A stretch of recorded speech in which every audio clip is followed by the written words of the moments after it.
and Director of Planning and Community Development. Thanks for sticking with us tonight. I know there were some problems, and some folks probably went on and went to eat dinner or something rather than stick with us through these Zoom problems. But we're up and running now. We'll have a few other sessions if need be, and of course, I'm always available for phone calls, emails, and I and members of the Lake Mansfield Improvement Task Force are also available if you want to walk the road with us and have a more in-depth and personal presentation of the plans. So with that said, welcome and thanks for coming. Members of the Lake Mansfield Task Force are on the call here tonight, and I just want to introduce them. Shep Evans is our conservation agent. He and Andy Didio are here tonight. Andy is the representative from the Conservation Commission, and Shep also attends all of our meetings as well and serves as staff support.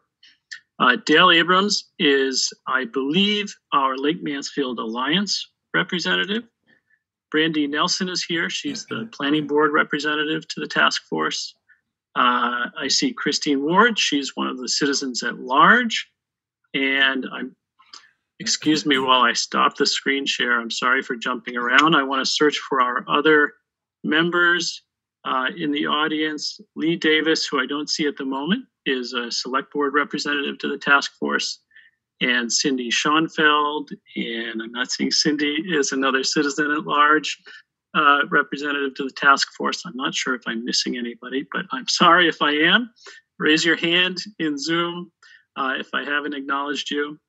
And I also want to welcome tonight Danielle Desilets. She's a senior landscape planner. Did I get that right? At KZLA, Kyle's Landscape Associates. And Scott Medeiros is a vice president. I think I got that right. A civil engineer from Woodard and Curran. And Scott and Danielle and their team are the town's engineers and landscape architects for this project. So hi, everybody, and thank you. Again, if I missed you, please raise your hand and we'll promote you into panelist. I'm going to go back to my shared screen now and we'll start the presentation.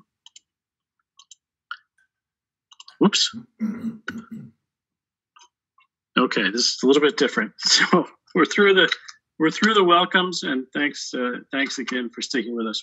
What we hope to do tonight is give you a little overview of how we got here tonight to this 50% design stage and the transformation of the Lake Mansfield Road, and just remind you of how we got here and why we're here tonight. We'll do a quick review of the objectives of the designs, what we're trying to do tonight, and we'll save the bulk of the time tonight for a review of the proposed designs so that you can get a sense of where we are and what we're proposing at each critical juncture along the road. And we want to answer your questions, make sure that you understand where we are. And if need be, as I said, we're happy to answer more questions in another venue or with sort of a walking tour if you'd like to join us out on the road someday. And then finally give you an idea of the next steps, the process from here, when we might actually see construction. And of course, construction is dependent on funding. So we'll give you a sense of that also tonight. So why are we here tonight? There's a lot here, and believe me, I've pared this down because in actual fact, Lake Mansfield planning has been going on for the past 2 decades, I would say at least. And since I've been involved with Town Hall since 2009, pretty intensively since then. Most recently, after many years of work, after many years of recognizing that Lake Mansfield Road was in really bad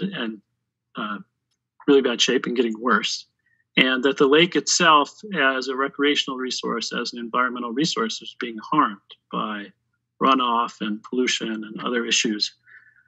In 2016, after writing a comprehensive plan and 4 years of community meetings and studies, including in 2018, detailed wetlands surveys and road survey work. Many Lake Mansfield Task Force meetings. Finally, in June 2019, the Select Board voted in favor of the task force's recommendation to close the road to vehicular traffic between the boat launch and the beach area, except for emergency access and utility vehicles, and except for limited access to the pool club and the existing residents on the road. In June of 2020, voters affirmed that at town meeting, rejecting a proposal to keep the road open to two-way traffic and also funding the work that we're currently in now. So this is funded with the town's Community Preservation Act funds, this design phase that we're in now. So what we're doing with this is trying to meet the following design objectives. And we'll talk a little bit more about this as we go on a virtual walking tour of Lake Mansfield Road. We're trying to ensure that the lake continues to be a healthy environment for the aquatic life, so that we can all continue to enjoy it as a recreational space, as an open space. And to do that, we need to protect it from stormwater runoff, stabilize the road and the bank, provide for drainage so that the road that we use, even as we continue to use it for a recreational path, is a stable surface, safe surface. We need to provide for four-season and multi-purpose recreational enjoyment, provide for handicap accessibility and emergency access, and all the while sort of be aware that the space that we're working in is limited. Lake Mansfield Road itself, the town's portion that we control anyway, is only 30 feet wide.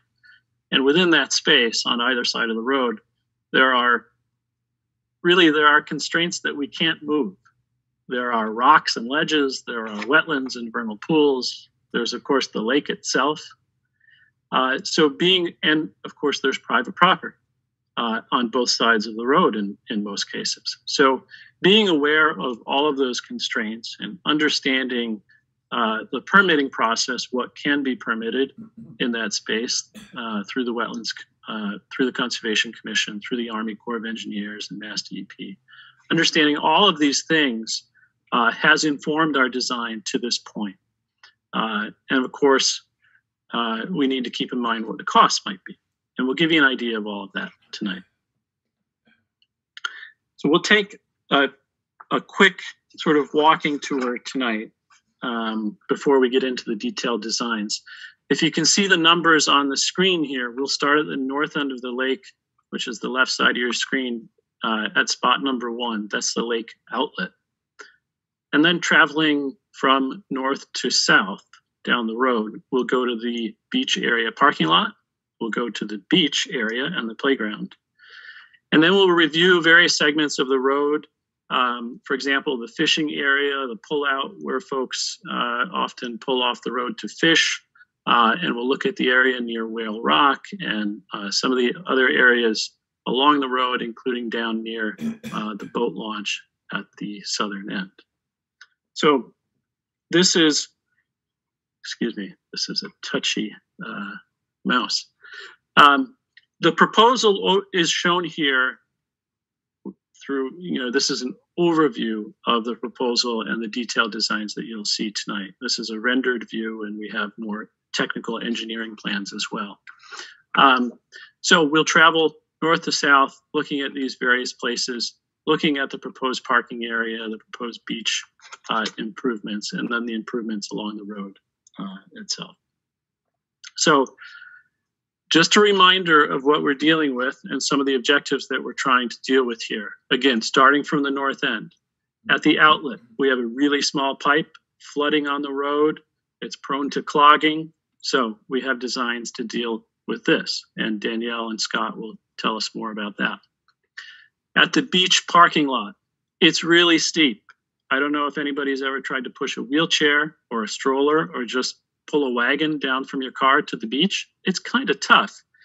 And so dealing with handicap access is a huge priority in this space. dealing with uncontrolled runoff, which you can see here in the pictures, which right now goes directly into the lake, is another thing that we'll be dealing with at the parking lot.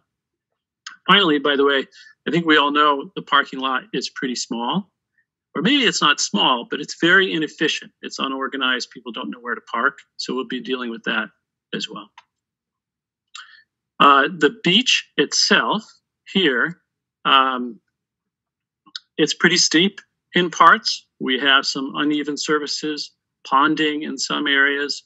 So despite some of the things that we love about Lake Mansfield, you know, the beach, you know, the accessibility, the scenic views, the beach is just the right size. It's not too big. It's not too small. There are issues that we need to deal with in each of these spaces. The play equipment here, except for the swings, is old. We have a wonderful donation to replace the play equipment. There's uneven surfaces, as I said. And of course, persons with physical disabilities can't easily use the space, use the picnic tables, the grills, get into the water. So we'd like to deal with all of that as well. And of course, the road itself. People imagine the road now. I think people who use Lake Mansfield now love the current condition that we installed just before the pandemic hit us in late 2019, when the road was paved with a really heavy, thick coat of asphalt, and then delineated into a one-way space and a recreational path space. That's not the permanent condition. It's a temporary holding pattern to deal with issues like poor drainage, asphalt, breaking up, washing into the lake, no vegetated area to filter runoff before it goes into the lake. So while we love what's there now, just remember that the condition will get like this again if we don't make long-term improvements that we'll talk about tonight. This is the fishing area. I'm sorry, that's not a great picture. This is currently private property, by the way. Many of us don't realize that when we're there fishing, but we're actually on private property. So in this area, we'd like to reduce the stormwater runoff that comes into the lake from the road here. The bank is failing. It could use a lot of improvement. And as we go further south, this is the existing condition. Again, it looks wonderful, but remember how bad it actually can look. Again, this is the existing condition. Just for reference, the proposals that we'll be seeing later tonight take essentially what you see here and what you experience now as the recreational path on the lakeside. That will become mostly grass, vegetation, and a buffer zone. So that will be between people who use the recreational path, which will be on the right side, currently the travel lane of the photo. That gives you a little bit of idea of where we're going. Again, this is what we're dealing with. Poor drainage, ponding, icing, really no bank to speak of, no vegetated area to filter runoff. Despite the really great thick coat of smooth asphalt now, if drainage isn't dealt with, if the stormwater isn't dealt with, we'll be back in this spot. So that's why we're here tonight. Another picture of the wonderful poison ivy laden bank. That's about as much vegetation as we have now in some spaces. And I think with that, we'll turn it over to our engineers, I believe, and go through some of the detailed designs for the road. I just want to acknowledge, I'm going to stop the share real quick and acknowledge somebody has their hand raised.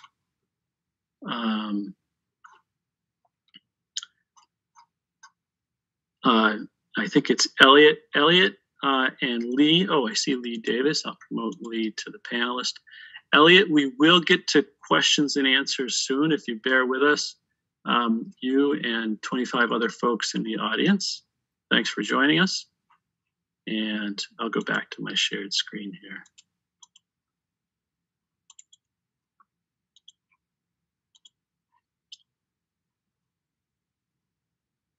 Danielle and Scott, do you want to take it from here?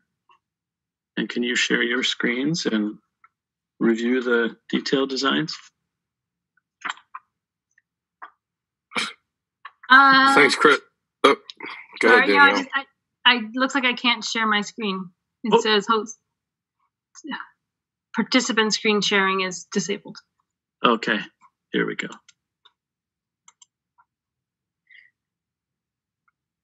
And Chris, I'll apologize. I'm sitting in my car on my iPhone in the parking garage at Logan Airport. I just came off a plane, so Danielle's going to drive, and I'm going to on the share screen, and I'll try to help however I can contribute on this part particularly. Thanks, Scott. Glad you got on the ground safely. Go ahead, Danielle. Danielle, I think you should be able to go. Yep, I've got, okay, so you should all be seeing my screen now. I've got some slides, and if we need to zoom in at all, I've got the PDFs on backup, so we can always switch to that. But the first thing, just as Chris, so thank you for all being here, and it's nice to see you all again. It's a pleasure. This has always been a fun project for us to work on, I think since back in 2015 with the master plan. Yep. And as Chris started, we'll go just the same, north to south. So I'll let Scott start with the lake outlet discussion. Should be the slide that you're seeing now.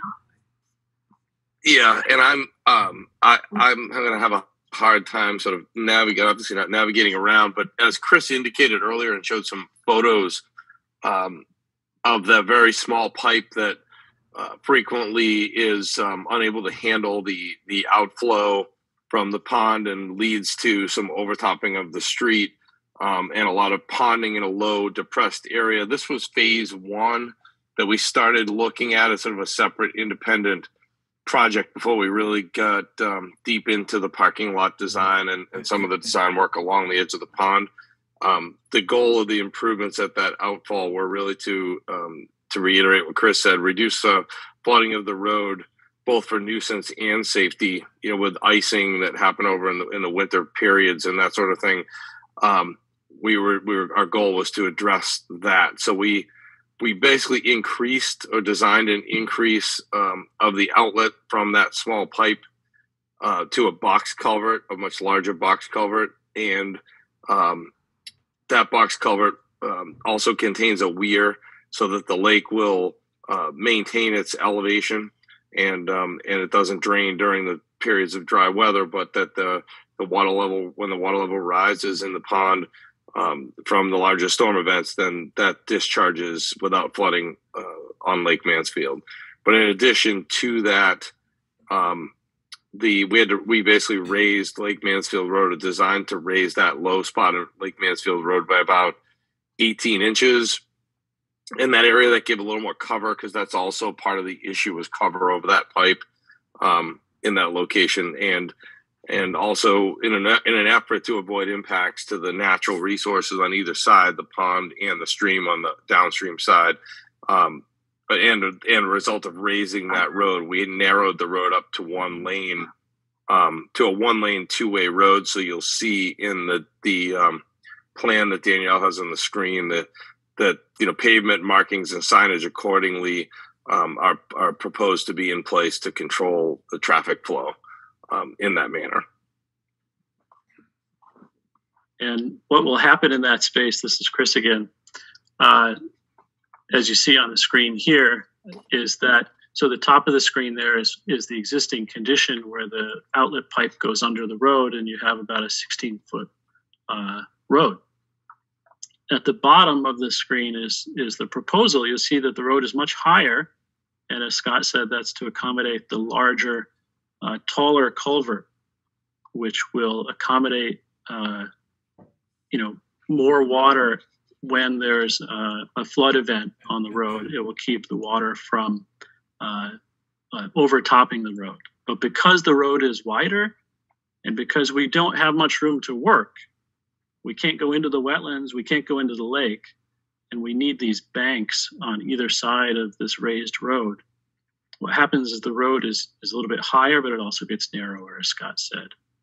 And I think we may have a picture, Danielle, too, of what happens is that we'll have a space where the outlet pipe is. This is up on Simon's Rock Road, by the way, where the road will narrow, sort of like we use the analogy of like when you get to a one-lane bridge, like a covered bridge or something, you'll have to look and yield to oncoming traffic and make sure that it's safe to travel through this space that's narrowed for, I think it's about 200 feet in this spot. So a little change. It should make it for a calmed road in terms of, cars won't be speeding through here. And we'll have wooden guardrails on either side there. Again, this is to accommodate those floodwaters and make sure that the lake can drain properly without draining too much.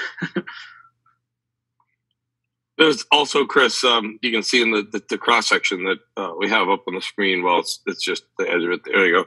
The poor drainage channel. There was a lot of discussion and negotiation with the regulators to take an area that was sort of a sediment type, a delta of sediment that had built up there. It was sort of restricting that flow. So it was also not helping the situation and causing that pipe to be unable to sort of convey flow even at a max capacity. It would just sort of get the downstream end of that pipe would get surcharged, and it was not a good situation. So in the final situation, the final proposed improvements will have an improved channel that has positive translation of that flow downstream. Thanks, Scott. So should we continue the tour south? This is the beach area and parking lot. A new parking lot will be built here, as I mentioned earlier, using some of what's there now, but it will be expanded and relocated slightly to the north. And again, this is to address stormwater management, prevent stormwater runoff into the lake, provide for handicap access. So there's some gently sloping paths, deal with traffic safety, and also provide kind of a roundabout situation, because remember, cars won't be able to travel southerly from this point. The only people who will be able to use their car going south, which is down to the right of your screen, are the folks who go to the pool club and number 30 Lake Mansfield Road. And there is an eventual building lot down there as well. But generally, folks will have to drive in from the north and turn around here. So I'll let Scott talk about the details of this particular proposal and what we've done here to accomplish those objectives. Chris, as Chris said, ultimately, as the primary part of this project, or one of the major components of the project, is that the road will be closed to through traffic, be local traffic only to a couple of locations, but and it'll be primarily just become a recreational trail. So as a result, that loop in the parking lot allows vehicles to enter and then exit the parking lot back to the north. The loop road is just a drop off. The loop road right through has that drop off area just above the beach and the playground area. The width of that road being reduced to about 16 feet. So travel with all the vehicles traveling in that single direction. And it also has been sized to accommodate emergency vehicular access. So all the emergency vehicles that would need to get down there have been accommodated by the geometry. The parking lot, as Chris said, also has 40 dedicated parking spaces. Some of those spaces are pervious overflow parking spaces that are designated as such, so that the number of spaces that needs to be plowed in the winter could be reduced. In addition, that there are dedicated ADA accessible parking spaces and new crosswalks to the sidewalks, and new sidewalks, so that'll facilitate the safer passage from the parking lot to the beach and the park areas. So those ADA spaces are located wherever we could provide an ADA accessible walking path of 5% or less in grade. The parking spaces and the loop road are all graded to drain to a stormwater bioretention basin, which is located in the middle of that loop road. So that's what you see in that sort of area in the middle. And it will treat the stormwater runoff and discharge it downstream to the lake, which will significantly reduce the stormwater runoff that's been directed into the lake prior or currently, as we said today. There isn't any hardscape or curbing that's proposed there. Trying to keep this area to feel like a natural park, not to start to feel like an urban park. So to maintain the feel that you have out there today. To some degree. So it's really a focused improvement on accessibility, ability to access the lake, park, and provide all of those improvements that Chris highlighted, but also the environmental impact and benefits of some controlled stormwater control so that you avoid the situation of that real muddy runoff that Chris showed in his photo earlier that is really becoming a real contributor to problems in the pond, water quality wise, for sure. Danielle, do you have the rendered view? Yep. You might be able to see some of what Scott was talking about a little bit better here. Between the parking lot and the road, you can see that's all area that will catch and filter stormwater before taking it northwards towards the outlet. So rather than unfiltered and southwards into the lake, it goes the other way after being filtered now. Scott talked a little bit about the drop-off area. Of course, it's one-way traffic here. People will come from the north and loop around, as Danielle's showing with her cursor there. The parking lot has about as many space, as Scott said. The parking lot currently is designed so that most of it is asphalt and some of it is some sort of porous pavement or something that doesn't have to be maintained or plowed.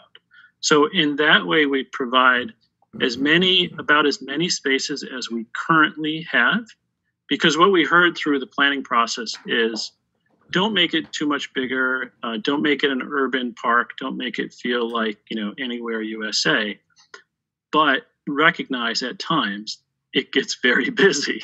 And so some of those spaces will be, don't have to be maintained in winter, and there'll be maybe a grass on gravel or some other natural hardscape. Some of the things we like about the parking lot now that we heard during the planning process over the last few years is that people sit there in the parking lot and they park and they look towards the lake and they eat their lunch or whatever. I think you can still do that now, depending on how many trees we plant between the parking lot and the lake. You can still do that. So up in the top right of the parking lot here, as proposed, are some handicap accessible spaces. They're really close to the existing trailhead. So that gives you an idea of where this is in space as it exists now. But you'll be able to park up there and still look at the lake. And of course, it'll be easier for you if you're in a wheelchair or pushing somebody in a wheelchair or a stroller or a wagon to get into the beach area and, of course, to enjoy the beach area itself. And we can come back to this and talk more, but do you want to move on to the beach itself? Yep. So the beach itself, to make the connection, and I'm actually going to take a step back. As Chris mentioned and Scott mentioned, one of the critical factors here is handicap accessibility and not just meeting the ADA codes, but ensuring that as many people as possible can use this space of all abilities. So it's been graded so that is possible. So we do have, Scott mentioned the 2 crosswalks. We have those here and here, and there are pathways connecting the parking area towards that sidewalk drop-off space. But with the reason why these ADA parking spaces are located up in this corner, one is that it's directly adjacent to the trailhead, but 2, this where it transitions from road to multi-use trail is actually a portion of the ADA access down to the beach. There are, just to note, there are stairs on this pathway here because of the way we have to shift the grading. It does require stairs here, but this is the accessible route down to the beach. So if you're parking up at those spaces that are just off the screen here, we'd be coming down this way and here to the beach. The beach more or less is retaining its size. We're not reducing it whatsoever. And again, to ensure that we can allow as many people as possible to get to the beach, we're recommending adding an ADA beach mat. And that's type of, we have it located on this side because the grades are a little bit shallower there without, drastically remodeling the beach itself. We can meet those grades and get folks who are have mobility challenges into the water. And there's an example of the beach mat here. They come in a few colors, but they get secured into the surface for the beach season, and they can be removed and reset. So if you need to do any regrading in the meantime of the beach or grooming of the sand, you can do that and put it back down. So we have full accessibility from those parking spaces down this way, across the beach, across the path, and then down to the beach. It also continues along through the play area as well. Right now we are showing stairs in this location here, similar to how we have stairs here.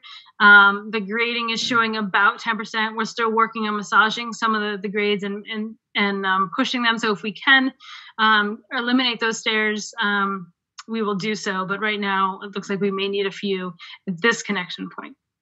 The other area we have kind of in between is the shed that's there that you see. This is kind of the edge of the parking currently.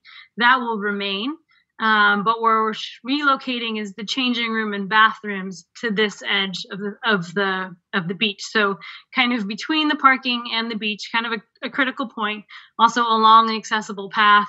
So you can come in through here, use the facilities change room, come back out and do what you need to do. But it's from a adjacency point, it makes a lot of sense to have these two kind of between the parking and the beach area.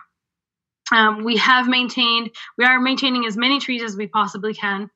Some of the grading does necessitate a few removals. We are also maintaining a lot of the turf area that's here now. I understand, I know you in the past have had yoga sessions and other events there, so we understand we want to maintain as much of that. Potential to add a few more picnic tables and improve the grills in that area, or replace the grills so that you have a bit more of a picnic grove into this area. And then, so to shift over a little bit so we can focus on this area. So, excuse me, as I mentioned, we have the accessible path will connect through the beach, all up along this way and back, and connect back to the crosswalk so you can get all the way around, fully accessible pathway. And then, as Chris mentioned, there's the donation for new play equipment. So this bar right here represents the existing swing set that's there today. That is to remain. Adjacent to that, there will be a new swing structure.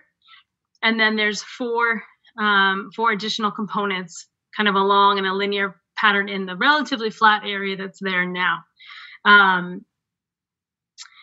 It does, because of the swings and the safety zones that are required by law for playground equipment. It's kind of different for each equipment and for age range, but for the swings, because you do have, you're swinging the extent, it does require a bit more of an extensive safety zone. So that requires the removal of one tree here. And then the layout currently has this, a couple more trees coming out for these to be aligned this way. But then we've taken the pathway and aligned it along that play equipment. So with surfacing, with safety surfacing underneath these would all be fully accessible on this pathway as well. And then I should note, back up at the trailhead also, we are, and I think down below here too, we're adding a few more bike racks. We have some bike racks in the area. Thanks, Danielle. So, you've got a planting plan to show? Not a full planting plan, but we have been looking at, well, it's worth noting at that point that the intent is to replace anything that we're planting will be Massachusetts native species is the goal, unless there's some critical component we have, but for wetlands, plants that can handle some water, temporary inundation in the stormwater areas, new trees to replace some of those that do have to be removed, and adding some color and some interest throughout 4 seasons through the replacement plantings. Thanks. So a lot going on in the parking lot and beach area, driven by a few things. Again, handicap accessibility, stormwater runoff improvements, and of course, providing that turnaround loop because folks won't be driving southwards anymore. I think the next few slides will now take us south from the parking lot area. So walking southwards towards that fishing area pullout, the road transitions in this area from the parking lot into more of a walking trail type situation. And Scott, I'll turn it over to you here. Okay. Yeah, no, there are a few, as Chris noted, there's a transition here. I think that if you have a little bit of time to take a look at the plan, you can see that there's existing PVC pipe and some, drainage challenges that occur in this area as well. And we're also here in a section where there's local traffic access because of the driveway that you see in the middle. So folks need to maintain access there. So this is the hybrid section where we're making some improvements along the upstream side of the roadway for some swaling and carrying improvements to the swale that grades to drain, keep water from running over the surface of the roadway, and also to bring it further down to one location. And then also on the right side of this slide, there's where the transition begins to the narrower section. And you see drainage coming back on the other side. So you just sort of pick that up on this slide here. And then there is bank restoration, stabilization work and grading that occurs just at that bump out location. And I'm not seeing the station hard on my phone, so I apologize. And a discharge there's that discharge point, which shows the invert. Danielle's cursor is near it now. That invert there. So that extends out a little bit further. And all of the drainage goes to that one point after passing through on the upstream side. There is a little bump out, and it's actually not labeled there. And that's really just an area to allow for pull off, right, Chris? Is that where we landed on that one? Yeah. And I'll take this opportunity to maybe, if folks can imagine themselves in the road here, this is near the driveway to the house at 30 Lake Mansfield Road. And Danielle, maybe you can point out the driveway. So that's where folks would pull in if they're living in that house. And across the road from that driveway is the fishing area where folks are often. So that's shaded in gray there. A few other things on this plan, just to locate you in space. The red line is the edge of the wetland. The little line below it, which on my screen appears blue or green, it's kind of a dash green. It's green. Yep. That's the edge of the lake water. And then what's happening in this space illustrates what we're dealing with in terms of what the town actually owns and what is private property. So there's a dashed blue arrow and that spans 30 feet between the town's property lines, what the town actually owns for the road. So the gray shaded area on the lakeside, this strangely shaped area, is actually, that's where folks pull over to fish. We don't own that. So we need to work with the private property owner to design the improvements in that space. But you'll see here just how the wetlands, how the town's ownership area, the drainage that we have to provide for on the easterly side of the road, all of these constrain what we can actually do in the space. So this is, again, we're at 50% design here. But as Scott said, this plan provides for proper drainage. It provides for fishing access. and it provides for access to the pool club and to that residence. We're imagining that at this point the road will neck down. There'll be a gate or bollards, so no other cars will go south from here. It'll become a smaller road, and it'll be, again, primarily a recreational path. I think there might be a few more slides that show that, Danielle. Yeah.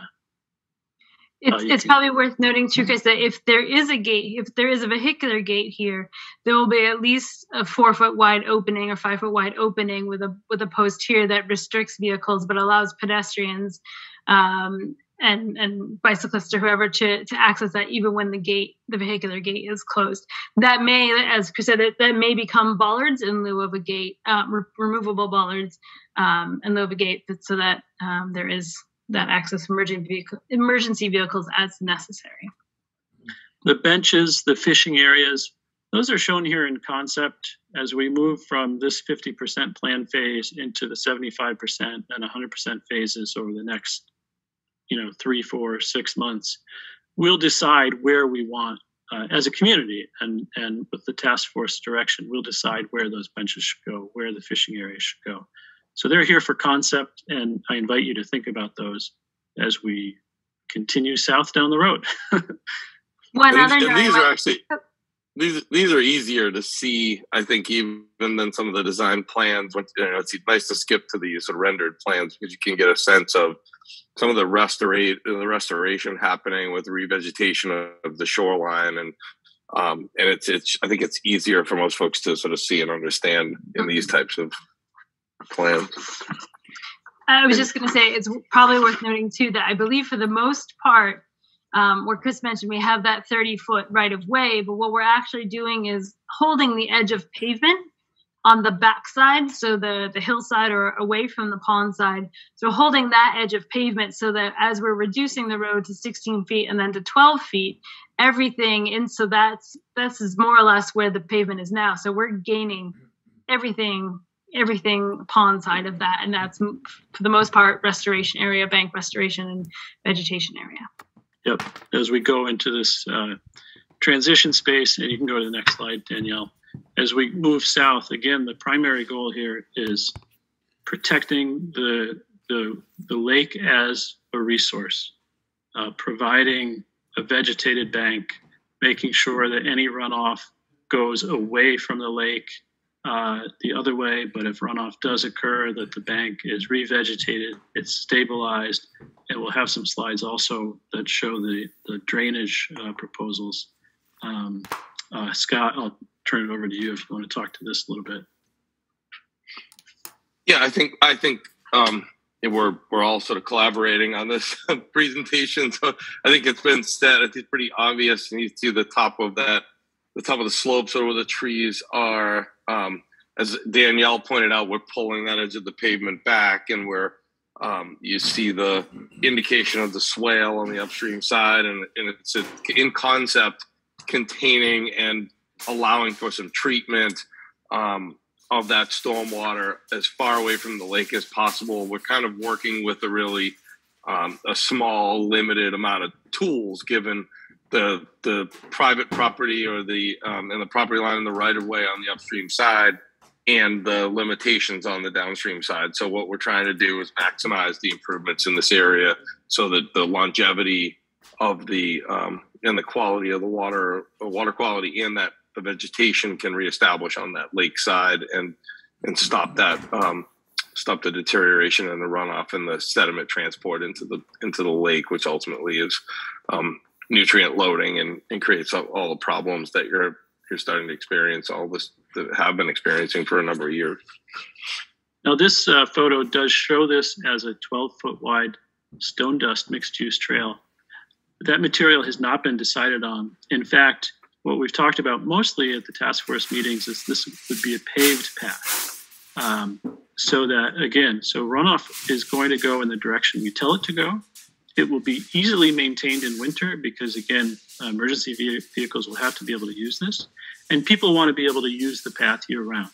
So a stone dust trail might be a little bit tough, might get muddy, might be tough to plow. So actual materials are not yet decided on, but I invite you to think about that as well as we move forward.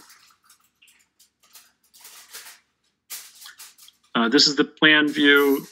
We'll stick to the rendered views, which are a little bit easier. In fact, in this one too, you can also see the property lines. We talked before about where property lines are. Private property is to the top, which is east of that line that Danielle just drew. And then some areas along the lakeshore are privately owned. So as we go about revegetating the shoreline and stabilizing the bank, we'll be hopefully working with our neighbors to improve the space and make sure that we have their permission to work in that area. Anything else you want to mention in here, Scott? I think it's just worth highlighting that although it's a little deceiving, you see the property line and it seems to be a substantial amount of area within the right of way there. We're unable to really push it very far because of the steepness and how easy it is to see the grading. You see the very tight lines up into that area. You're not able to really easily relocate that upper edge of the pavement because that space is really not worthy of that shift based on the amount of cost and effort associated with dealing with those steep grades and then retaining those. You're exacerbating your problem at that point if you start digging into that area, not to mention that there could be a fair amount of rock there. So that's the reason it's not being pushed up the hill any further.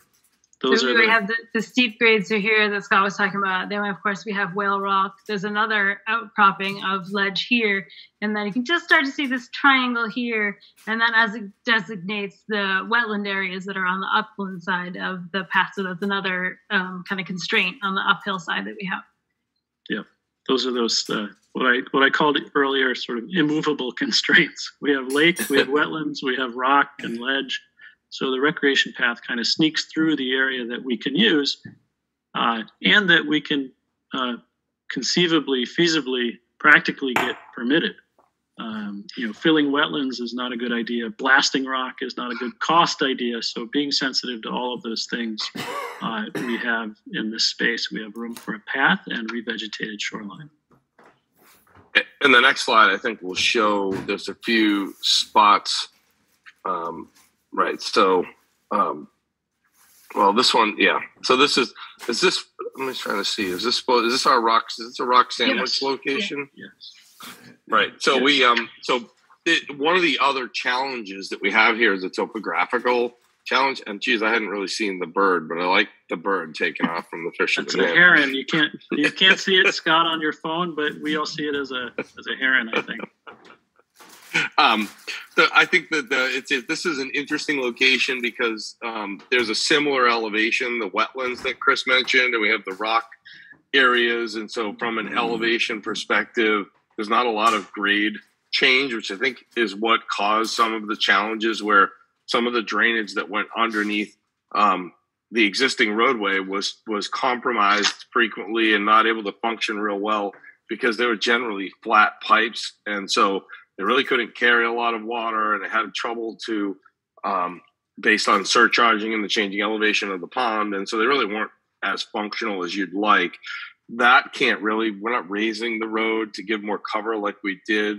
We were able to do by 18 inches in the very first slides we talked about on the other end, on the northern end. So here, the solution that we proposed is a multi-size type of rock sandwich, if you will, is the what they're being called. We have a wide section of stone that conveys, will easily convey the stormwater under and allow it to flow freely back and forth and filter through. Danielle, a couple slides back, I think, although I know I sort of advocated for looking at the easier to look at slides, but you'll see the rock sandwiches right in this area. So there are two of them that you can see on either side of that corner. One adjacent to the wetland that Chris was talking about and Danielle, that little sort of oval wetland area. So that's wetland on both sides of the street, similar elevation. So that rock sandwich allows for the flow under the road to happen sort of naturally back and forth without compromising the structural integrity of the road, which is what you've experienced and has led to some of that pavement breakup and the heaving and that kind of thing. So this is a design mechanism that will allow for that free flow of water to happen without the severe compromising of the base course under the trail and having it sinking and rising and heaving and that sort of thing. I think the other issue is, what's that blue line, Danielle? I can't see well on my phone. Is that it's kind of like side hill seepage? That's a steep area, I believe. I think it's another resource, but it's just a different. Yeah. Okay. Right. So that, I wasn't recalling exactly what the differentiator was between the two, but so that makes sense that, so the location of those, are really the adjacent resource areas on either side of the road. So that might be too much information for most, but I think it's important to point out that it's sort of a creative approach to conveying that water from one side of the road to the other. I think it's worth, if you have walked Lake Mansfield Road recently and you see like the yellow tick marks that are on the road, that's where all the pipes are coming across underneath. And I think each point where there's a pipe is going to be replaced with a rock sandwich so that we're allowing, like Scott said, allowing the free flow so it's less constrained. So each one of those yellow tick marks, and it's all subsurface, like you can see in the section, you won't really see much of this. You may see some on the bank if we leave a bit exposed, but for the vast majority of it, the surface will look exactly the same as if it's a paved surface or whatever it is. It just allows the water to come in and move freely through into the pond. Right now, each of those pipes under the yellow tick mark, if you walk the road, as Danielle said, each of those pipes raises up and down when we have a freeze thaw, and it breaks the road. So whatever road we had here, recreation path, providing for emergency vehicles, the long-term stability would be compromised by those pipes. So this rock sandwich replaces the pipes. And if we design it well, where there's large rocks on the bank area, so most of the bank will be revegetated, but where these drainage points are, we can provide rocks for fishing, like you see in the little plan here, rock benches for sitting and bird watching, looking at herons maybe. So this one solution is really integral to the long-term, structure of the road. So we're not back in the same place where we were, last year before we put all the pavement on top. So it's really integral to that, and it can provide for some recreational opportunities. I think we can move south a little bit more now.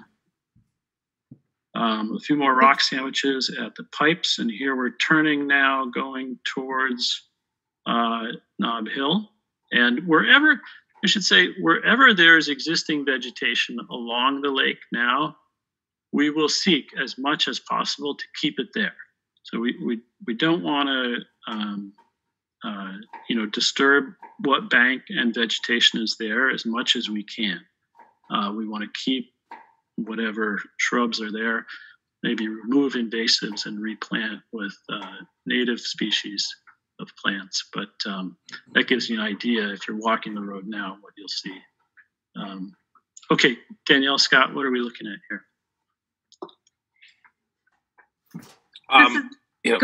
Go ahead, Danielle. Yeah, I mean this is pretty straightforward. We have a couple more rock sandwiches working down, a couple more fishing kind of cutouts and bench areas, but I think this gets interesting down here where it intersects with Nob Hill, and go ahead and feel free to go.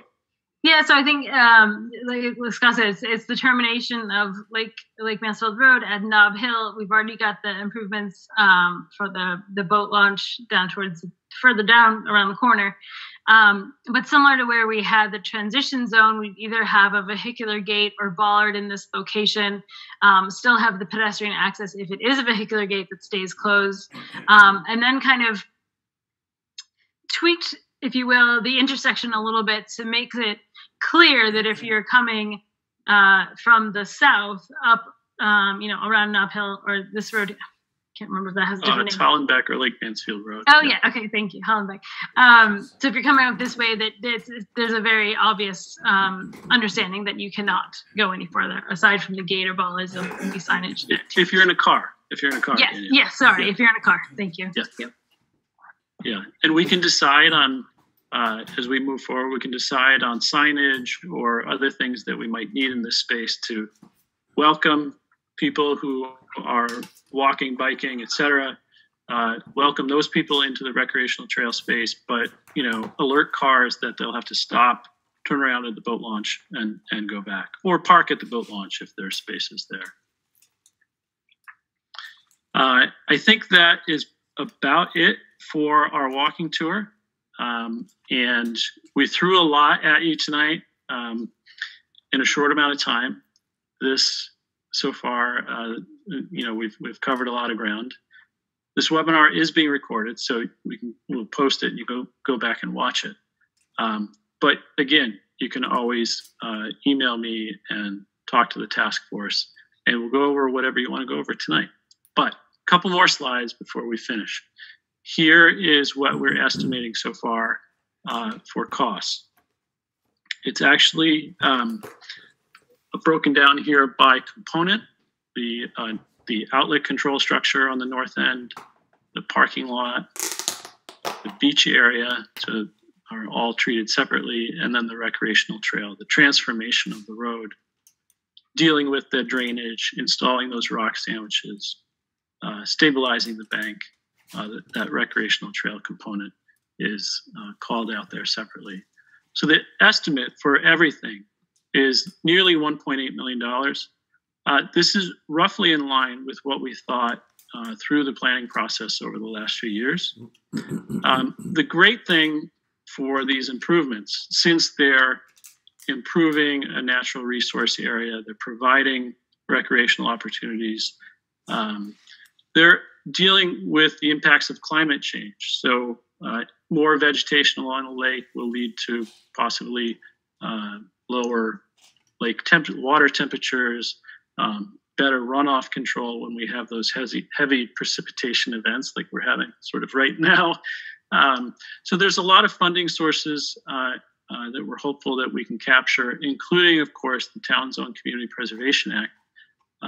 So as we move forward, we'll continue to hone these cost estimates depending on some of the final things that we decide on in terms of furniture, in terms of pavement type, in terms of signage, and things like that as we talk over the next few months.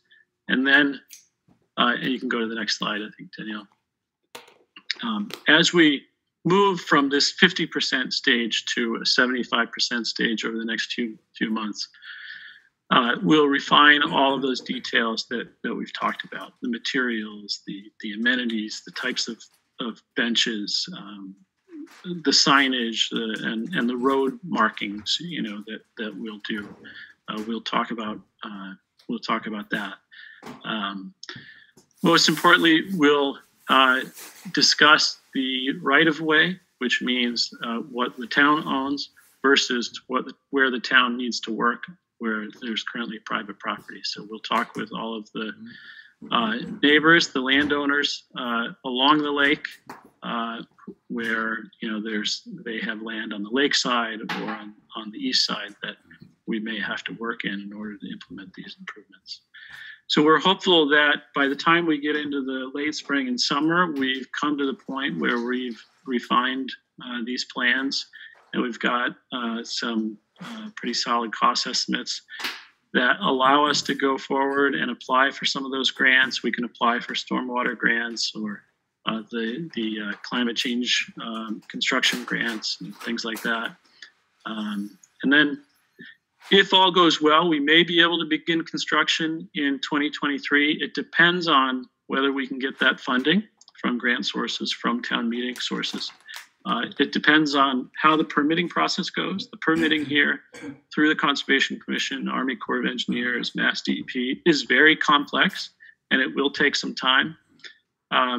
Luckily, we've got a great team with Scott and his colleague Megan and with Danielle to take us through the permitting process, to take us all the way through the 100% design cost estimates. So I think that's about it for our presentation. We can certainly open it up. Is that it, Danielle? One more slide. Oh, yes, that's us. and my email address there. So let's stop the slide share so that we can see the task force again. And folks in the audience, if you have questions, please don't hesitate to raise your hand and we'll recognize you. If you're on the phone, it's *9, I believe, to raise your hand. So right away, I'm going to recognize Elliot. And Elliot, I'll allow you to talk now. You'll just have to unmute yourself. Uh-oh, having some problems. 1 second, Elliot.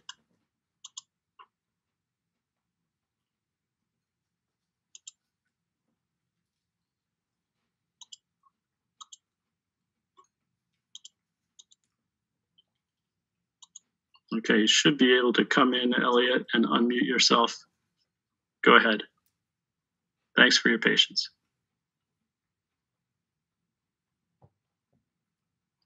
Can you hear us okay?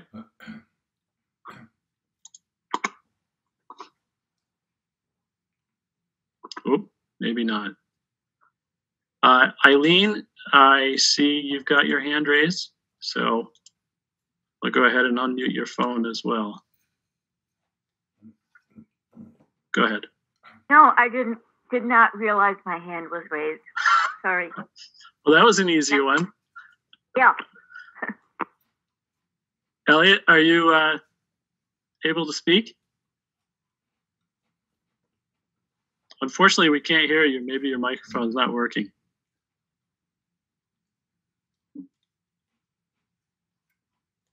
We can't hear you, Elliot. I hope you can hear us, but if you get it working, feel free to shout out. Meanwhile, Sharon Gregory.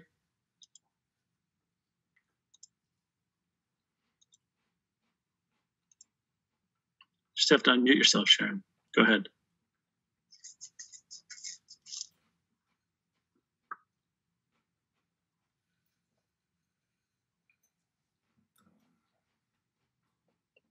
Sharon?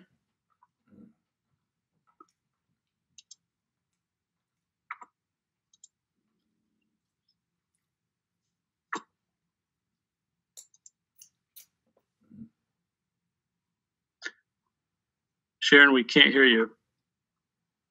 You are unmuted. Not sure what's happening. Elliot, you want to try again?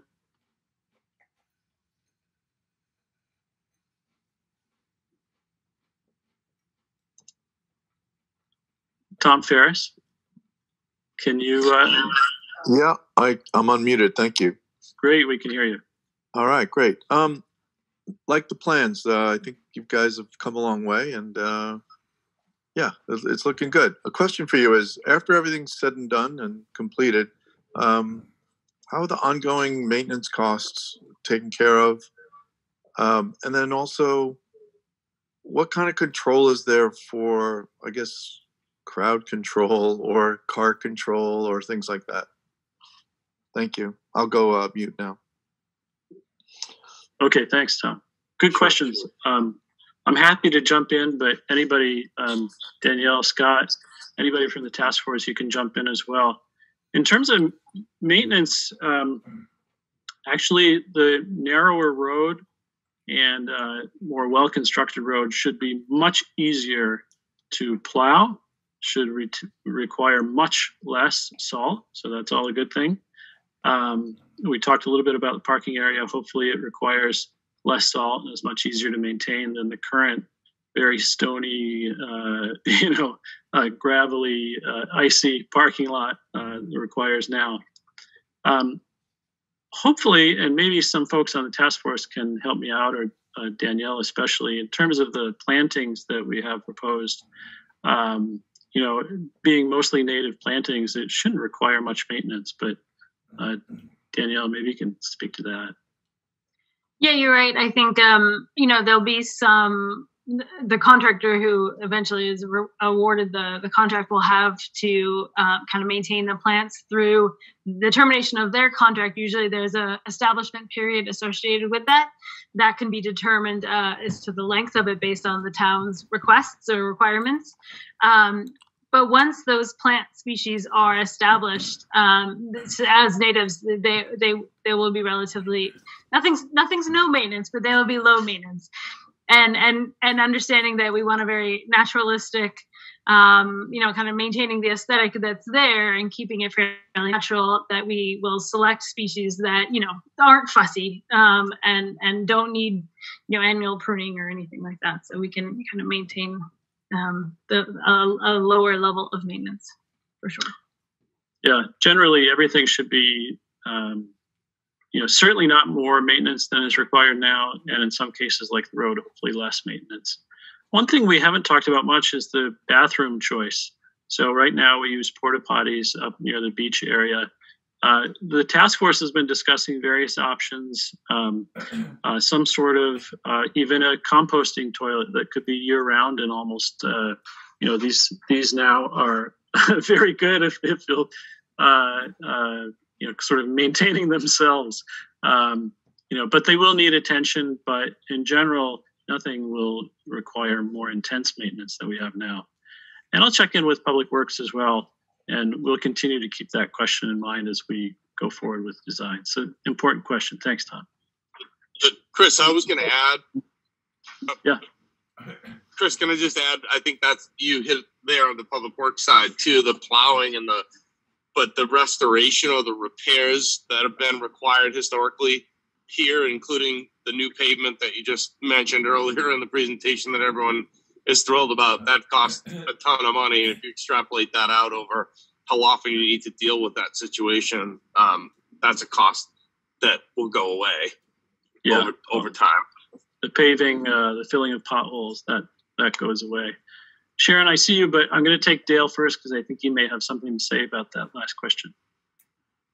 Yeah, Tom, I think part of the question was also just sort of how do we avoid the place being overrun? And I think part of the answer to that was in terms of intentionally making the parking lot better organized, but not significantly larger in terms of capacity. It could have been tempting to build a much bigger parking lot because there are days when there are lots of cars that show up there, but we built it sort of for that max capacity moment, with part of it being a more low-key, porous surface, so that the parking lot hopefully will just be well organized and manage the capacity that we currently have, but not encourage dozens and dozens of additional cars. And the roadway itself narrowing in that area where the outlet is from the lake, and having more boundaries than it currently does, I think will help us with maintaining and managing usage at the beach area. Thanks, Dale. Sharon, you're unmuted. Can you talk?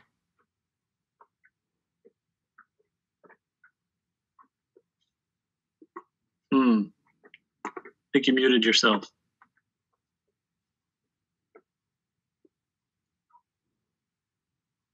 Still having some issues there, Sharon. I do see a phone number in here with their hand raised. It ends 413 and it ends in 355. You should be able to hit *6 and unmute yourself. If you could just let us know who you are. Hi, Chris. Can you hear me? Yeah.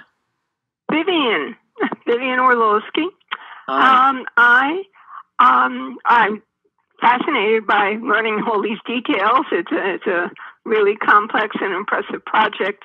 But one concern I have is I did not hear any mention in talking about vegetation of the Great Barrington Pollinator Action Plan.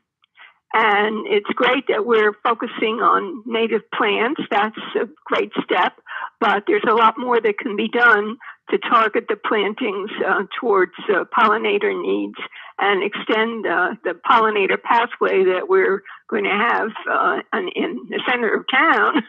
It should be easier to do in the more rural setting along the lake, and that's a pretty big chunk of land there from one end to the other. And I hope that we would take that into consideration. I see Christine has her hand up about that, and I know she's done a tremendous amount already, and I'd hate to see that not be recognized and enhanced. That's a great point, Vivian. Thanks for bringing it up. And I do want to recognize Christine. Go ahead and unmute yourself and let us know all the work we've done already. And we'll definitely keep that in mind moving forward. Thank you so much. Go ahead. Okay.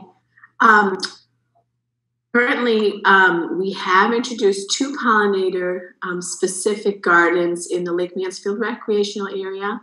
One of them is along the buffer of the beach area, and then the other one is in the Nob Hill reclamation area where the steep slope needed to be replanted when we did stormwater improvements there. And I second Vivian's suggestion in terms of the plant selection. We have not had the opportunity to have discussed it, but I'm sure we will.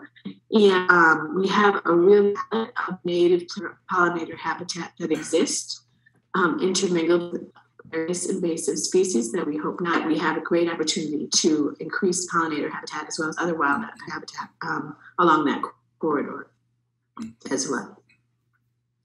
Thanks, Christine.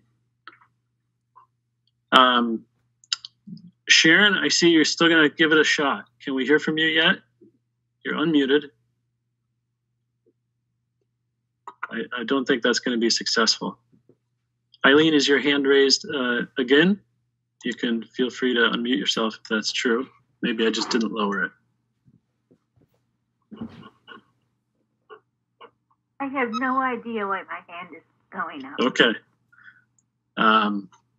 I see Tom Ferris again. Go ahead. Yeah, this one's for Sharon, actually. Sharon's asking, will this be ready for a vote at the next town meeting next year? In terms of, like what is the timing for the approvals and whatnot for this by the town? Good question. Okay, thanks, Tom, for for taking your question. No, I think it's doubtful that you'll see it at town meeting this May or June of 2022. We just don't have enough quite yet towards what we need is 100% design and cost estimates, and also we need to get through the permitting process. So that may change design slightly, and we won't know what the costs are quite yet. So we won't see any funding questions. It's possible, depending on our conversations with our neighbors and the landowners along Lake Mansfield, that we ask town meeting to authorize certain easements. But we don't know where we are yet there. Working on private property, or purchasing private property in any way that requires a town meeting vote. We may see that, but again, I doubt it because we're just not quite there yet. Let's stay tuned. Maybe we'll be far ahead of schedule. I hope that answers Sharon's question. Thanks again, Tom. I don't see. Oh, there's another hand raised. Eileen, it's you again. You can feel free to try. Go ahead.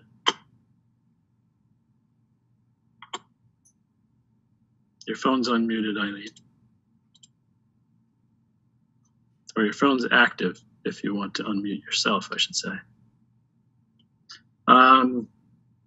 Your hand's down. I don't see any other hands up. Oh, except Lee. So go ahead, Lee.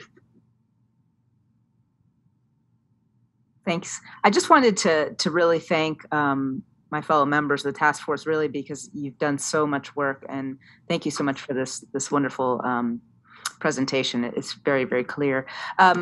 One thing I was wondering, it was about bike racks, and I'm sure they're probably in there somewhere, but I just would love to encourage the use of biking and, for people that are particularly coming up from Main Street, and that we want to encourage, more recreational activity because we have created this safe gathering place and connection to the environment. So I just wanted to not lose sight of that. And I'm really, really seeing this as such a gift to the community, and I'm very, very excited. So thank you so much. Thanks, Lee, for that comment. Gina James, I see you in the audience. You can go ahead and unmute yourself. Hi. Can you hear me? Yes. I just have a question that came up when I was looking at the diagram of the parking lot to the beach area, and I realized you have the accessible path, the ADA path, but I was wondering, are there two staircases? Is that correct? One on either side of the parking lot? Right. Into the beach area. And I was just wondering, how many stairs and all, because I know so many times I've passed the beach and there are people with little tiny children and carrying so much stuff. And I was just wondering how that would work in terms of, families getting to the beach area. Good question. Danielle, if you have the rendering, maybe you could put it up. There are at least two paths that don't require any stairs if you park and you want to go from the parking lot to the beach area. So it's the path, and there's two places with stairs. Danielle, I'll go ahead and let you drive and talk. Yeah, sure.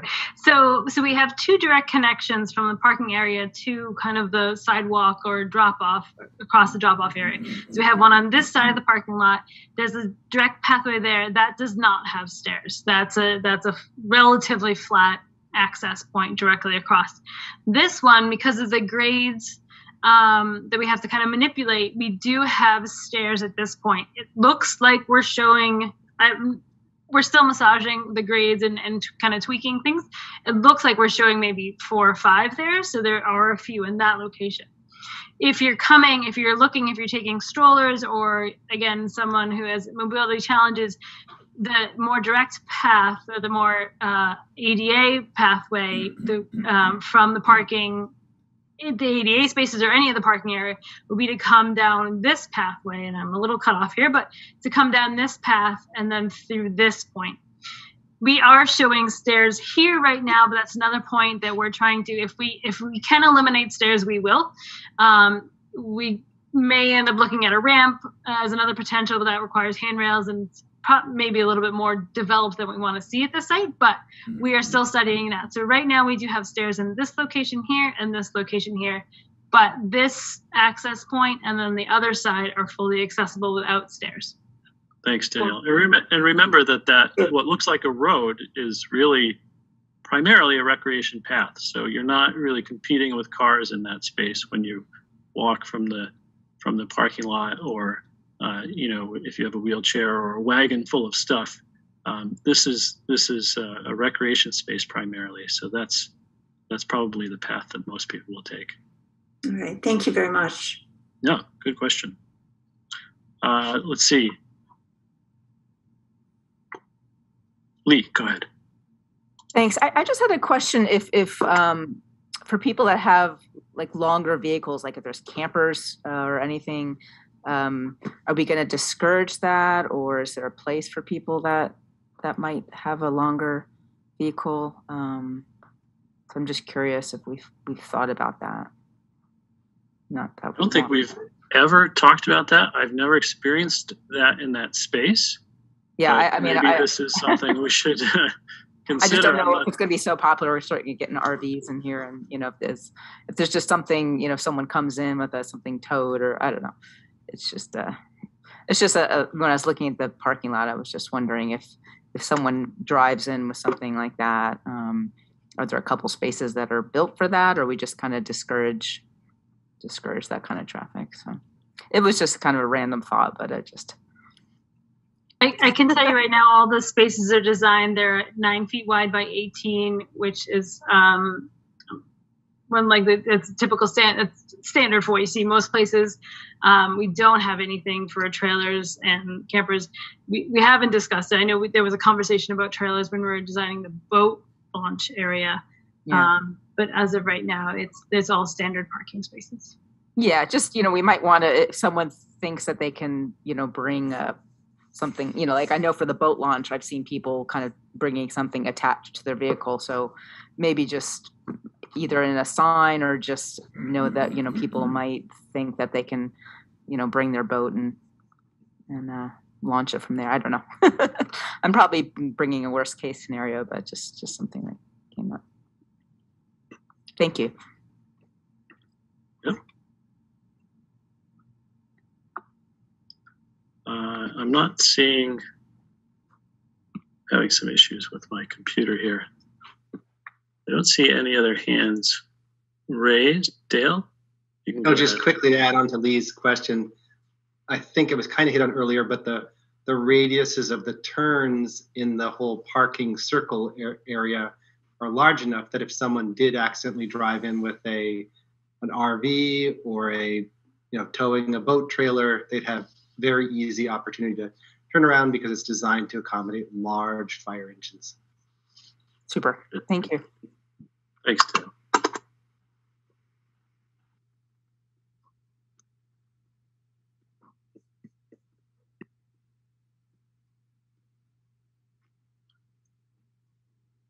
I'm not seeing any other hands raised. I'm actually having some funny things happening with my laptop where my screen keeps getting minimized. Well, if that's it, I want to thank everybody for coming tonight. And this will be, the recording will be posted. And of course, you can email me, call me, or email members of the task force with any other questions. Task force meetings are public meetings that are posted on the town website. And I hope to hear from you soon. Thanks so much. Thank you. Have a good night, everybody.